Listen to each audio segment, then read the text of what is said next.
Perkenalkan, nama saya Silvana Irmokulusa dari kelas 4 MP, ingin mempresentasikan tentang hukum bisnis perjanjian.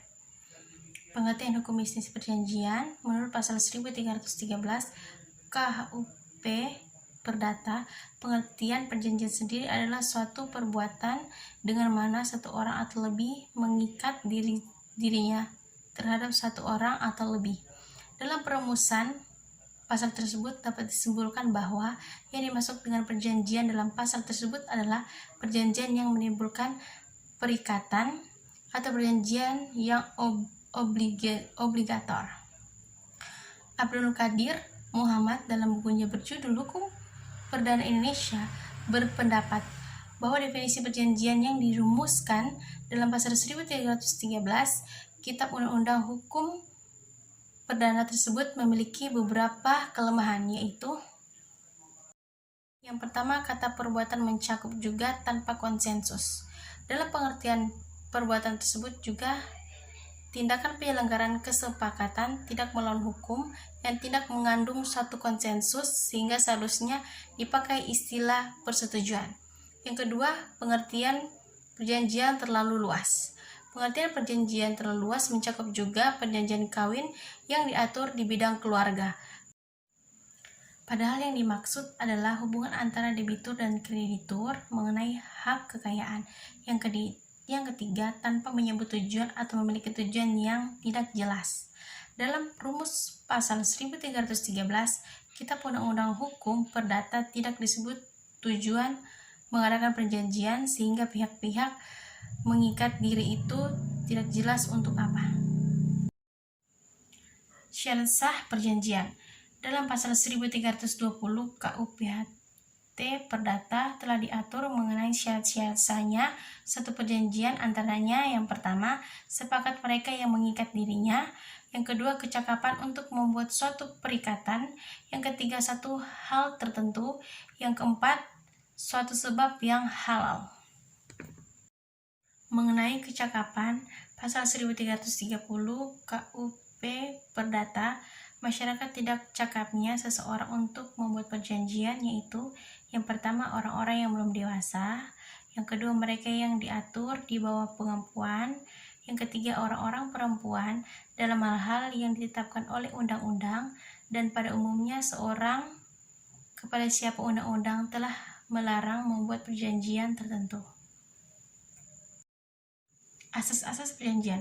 Menurut Hendy Panggabean menyatakan bahwa pengajian asas-asas perjanjian memiliki peran penting untuk memahami berbagai undang-undang mengenai sahnya perjanjian.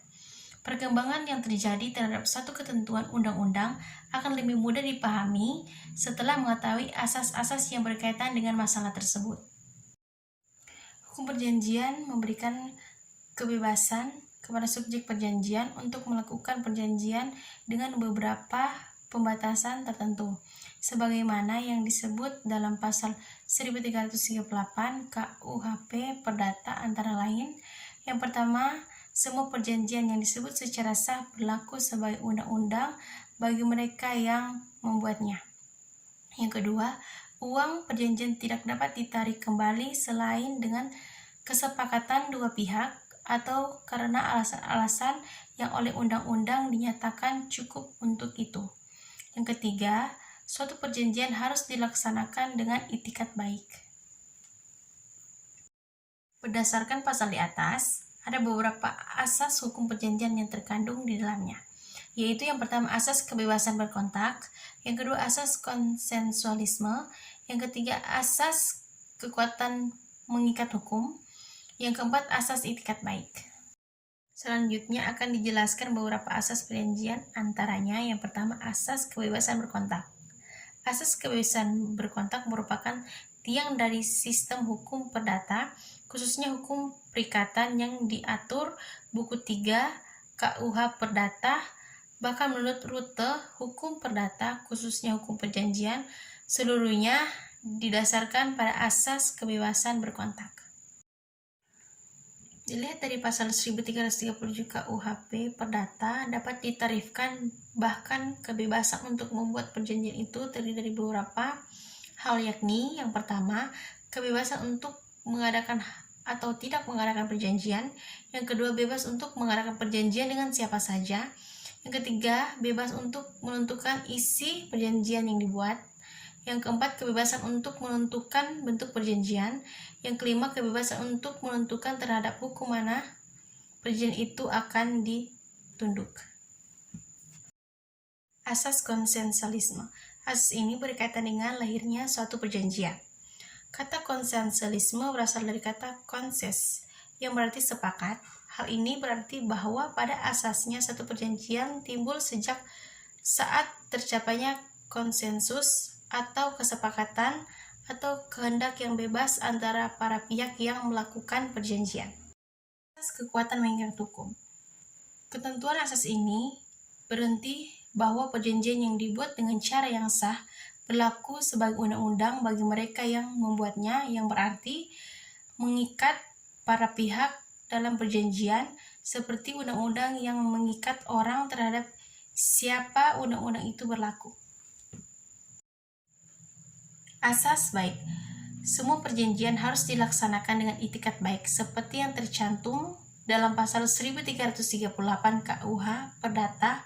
Kewajiban ini kemudian dilanjutkan pasal 1339 KUH Perdata yang menyatakan bahwa kontak tidak hanya mengikat terhadap apa yang secara tegas dinyatakan di dalamnya, tetapi juga kepada segala sesuatu yang menurut sifat kontaknya diharuskan oleh kepatutan, kebiasaan, atau undang-undang. Klasifikasi perjanjian. Menurut Hendra Rahadjo, perjanjian dapat dibedakan menurut berbagai cara. Perjanjian menurut sumbernya. Yang pertama, perjanjian yang bersumber hukum keluarga, misalnya perwakilan. Yang kedua, perjanjian yang bersumber dari hukum kebendaan adalah perjanjian yang berhubungan dengan perihal hukum benda. Yang ketiga, perjanjian obligator adalah perjanjian yang menimbulkan hak dan kewajiban. Yang keempat, perjanjian yang bersumber dari hukum acara. Yang kelima, perjanjian yang bersumber dari hukum publik. Perjanjian berdasarkan hak dan kewajiban para pihak dibedakan menjadi, yang pertama, perjanjian timbal balik, yaitu perjanjian yang menimbulkan kewajiban-kewajiban bagi keduanya dan hak serta kewajiban itu mempunyai hubungan satu sama lain, misalnya perjanjian jual beli, sewa menyewa, tukar menukar. Kedua, perjanjian sepihak, yaitu perjanjian yang menimbulkan kewajiban pada satu pihak saja, sedangkan pihak yang lain hanya hak saja, misalnya perjanjian imbalan, perjanjian kuasa tanpa upah, perjanjian barang cuma-cuma. Perjanjian menurut bentuknya terdiri menjadi dua. Perjanjian lisan terdiri menjadi dua, yaitu perjanjian konsensual adalah perjanjian di mana adanya kata sepakat antara para pihak saja sudah cukup untuk timbalnya perjanjian yang bersangkutan. Yang kedua, perjanjian real adalah perjanjian yang harus berlangsung sesuai terjadinya penyerahan barang atau kata sepakat perjanjian dengan penyerahan barang, misalnya perjanjian penitipan barang. Perjanjian tertulis terbagi menjadi dua. Yang pertama, perjanjian standar atau baku adalah perjanjian yang berbentuk tulisan berupa formal yang isinya telah dibakukan terlebih dahulu secara sepihak oleh produsen, telah mempertimbangkan kondisi konsumen. Yang kedua, perjanjian formal adalah perjanjian yang telah ditetapkan dengan formalitas tertentu, misalnya perjanjian hibah atau dibuat dengan akad notaris.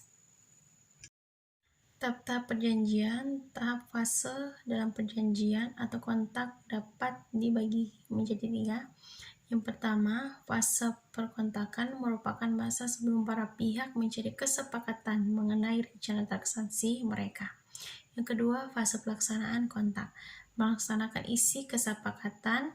Fase ini dimulai sejak para pihak mencapai kesepakatan dan berakhir seiring dengan berakhirnya perjanjian. Yang ketiga, fase pasca kontak adalah fase yang terakhir dalam fase kontak. Fase ini adalah setelah berakhirnya kontak. Berakhirnya perjanjian. Menurut R.S. Setiawan, bahwa perjanjian akan berakhir apabila yang pertama ditentukan oleh undang-undang, yang kedua undang-undang menentukan batas berlakunya perjanjian, yang ketiga para pihak atau undang-undang dapat menentukan bahwa dengan terjadinya peristiwa tertentu maka perjanjian akan dihapuskan. Yang keempat, adanya pernyataan penghentian persetujuan atau perjanjian. Yang kelima, perjanjian harus karena putusan hakim. Yang terakhir, tujuan perjanjian telah dicapai. Demikian presentasi saya. Terima kasih.